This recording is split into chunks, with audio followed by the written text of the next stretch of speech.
Et bonjour à tous, alors aujourd'hui sur le thème des choses qu'on peut faire chez soi pour la planète, on va parler d'autoconsommation.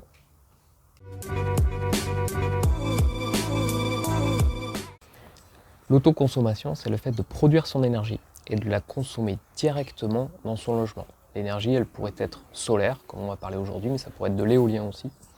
Et on la consomme directement, c'est-à-dire qu'on ne fait pas de stockage dans les batteries. C'est connecté direct sur le réseau et tout ce qui est branché chez nous vient directement utiliser cette énergie. Alors là, moi j'ai deux panneaux solaires de 300 watts, ce qui fait 600 watts de production. Dans le cas optimum, en fonction de l'angle du soleil, de la température, de l'ensoleillement, etc. On est plutôt autour de 550 watts. Après, c'est super simple, il y a un onduleur, c'est plug and play, il y a vraiment rien, deux câbles à brancher qui transforment l'énergie du soleil en 220 volts. Et on vient brancher ce système sur une prise électrique. Donc moi, c'est branché sur la prise électrique de ma terrasse. C'est raccordé sur le réseau de mon appartement.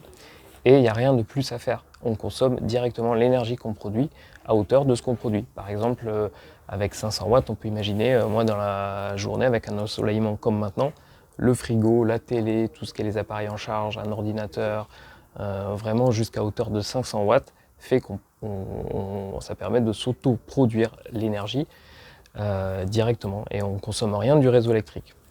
En revanche, si on a besoin de consommer plus, par exemple l'hiver avec un chauffage de 1000 watts, ben on va récupérer 500 watts du panneau solaire et 500 watts du réseau électrique.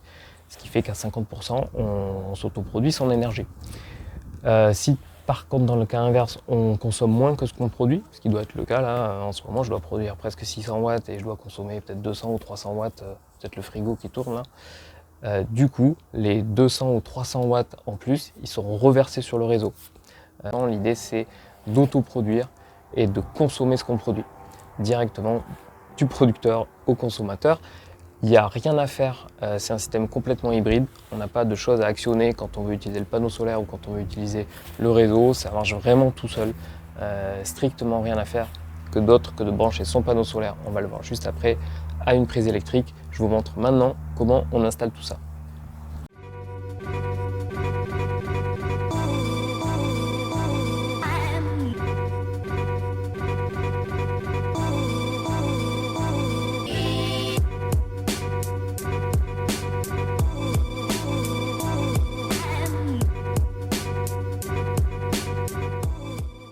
Donc voilà le panneau solaire installé sur son socle.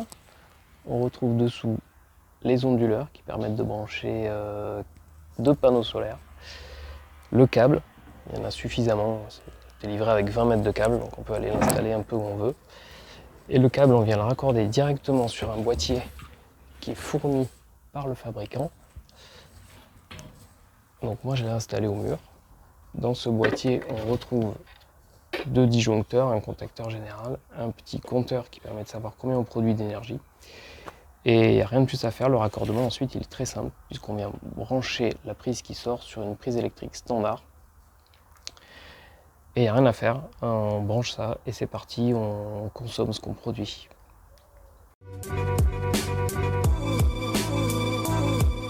Comme je l'ai dit tout à l'heure, l'idée ici, c'est vraiment pas de faire de la rentabilité, c'est vraiment de consommer l'énergie qu'on produit. Et puis de reverser sur le réseau le surplus. Il y a un mode où on peut se faire quand même financer l'énergie, il faut que les panneaux soient installés par un installateur agréé, il faut l'avoir déclaré en mairie, il faut l'avoir déclaré auprès de son fournisseur électrique, pas mal de démarches administratives, on est limité dans la capacité qu'on peut revendre aussi sur le réseau, mais clairement pour moi c'était pas l'idée. La rentabilité sur un équipement comme celui-là, les deux panneaux solaires avec l'onduleur et le boîtier de raccordement, il faut compter environ 1000 € pour des panneaux solaires plutôt haut de gamme fabriqués en France. On peut trouver beaucoup moins cher, on peut trouver entre 500 et 800 € avec des panneaux solaires soit fabriqués aux États-Unis ou fabriqués en Chine. Après, c'est vous qui voyez. Globalement, sur un investissement de 1000 €, après tout dépend de l'ensoleillement qu'on a, la durée d'ensoleillement. Moi ici, à cause de la façade de l'immeuble, je ne produis pas toute la journée, je produis environ 6-7 heures par jour, selon l'hiver ou l'été. Du coup, c'est à peu près 2 kWh par jour. Donc sur l'année, je produis environ 600 kWh. C'est ce que je vois depuis les 3 années d'exploitation que j'ai. donc presque 1,5 MW, pas 1,5 gigawatt, comme le dirait le doc. Et du coup, je tape sur une rentabilité autour de 10 ans. Encore une fois, l'idée, c'est pas de faire de la rentabilité. J'imagine un monde où, dans des façades d'immeubles tels qu'on l'a ici, si tous les promoteurs mettaient ne serait-ce que 2 panneaux comme ça sur les balcons, sur les façades qui sont exposées un petit peu sur les toits, pour faire l'autoconsommation des parties communes, l'autoconsommation des habitants, intégrés directement, c'est-à-dire pas avoir le raccordement à faire et tout. On ferait une décentralisation de la production d'énergie qui serait relativement énorme. Et c'est tout là l'idée. Donc l'idée, c'est pas de faire de la rentabilité là-dessus, mais vraiment de faire de la production et de la consommation directe. Je vais vous montrer maintenant quelques exemples et voir un petit peu en live ce que ça donne. Alors concrètement de la démo, voilà, on est en plein soleil. Aujourd'hui, les panneaux solaires sont en plein cagnard, ils produisent à mort. On va voir ce que ça donne. On a une application qui est fournie par le fabricant et qui permet de voir en temps réel ce qu'on produit.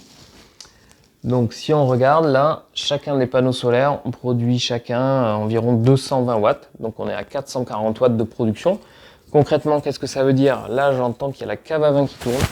J'entends qu'il y a le frigo qui tourne aussi. On a une lumière allumée ici. On pourrait en allumer d'autres.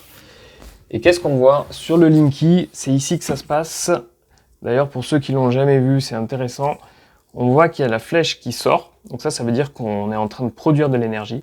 Et en avançant ici, voilà, pour tous ceux qui l'ont jamais vu, vous pouvez avec la flèche plus aller voir la puissance qu'on consomme. Donc là, on voit que on consomme 0 et que voilà, donc la puissance soutirée c'est 0. On a la flèche qui sort vers l'extérieur, ça veut dire qu'on produit de l'énergie vers le réseau.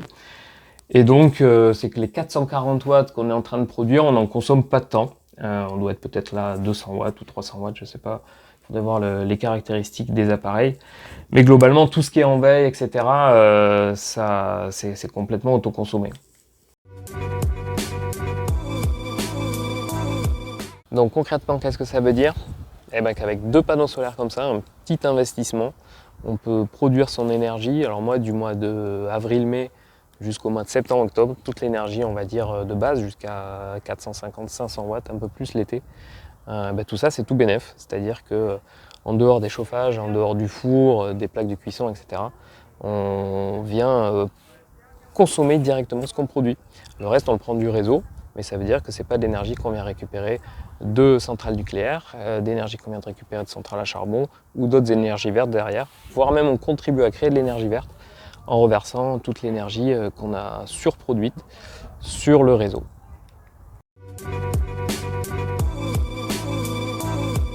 Voilà pour cette vidéo sur l'autoconsommation. J'espère que ça a donné à tout le monde envie de s'y mettre. On voit qu'il n'y a pas forcément besoin d'avoir une maison, un toit, etc. pour poser des panneaux solaires. Moi j'ai un jardin, mais on imagine qu'on pourrait le poser en façade, sur le toit des immeubles. Il faudrait que les promoteurs aussi maintenant intègrent ça directement dans leur programme et on créerait alors de la décentralisation de l'énergie verte. Et franchement, ce serait vraiment top pour la planète. N'hésitez pas à me poser vos questions sur tous les thèmes que j'ai pu aborder aujourd'hui. L'installation, la production, la rentabilité, les exemples et la consommation à la maison. Je me ferai un plaisir d'y répondre. Moi, j'ai travaillé avec mon kit solaire. Ils envoient tout, il n'y a plus qu'à installer, vous l'avez vu dans la vidéo, et qu'à brancher. Il y a un super service après-vente, je vous mettrai les liens aussi sur Instagram. Et puis, je souhaite à tous de passer le cap de l'autoconsommation, parce que si on s'y met tous, et c'est pas très compliqué, c'est un super truc pour la planète.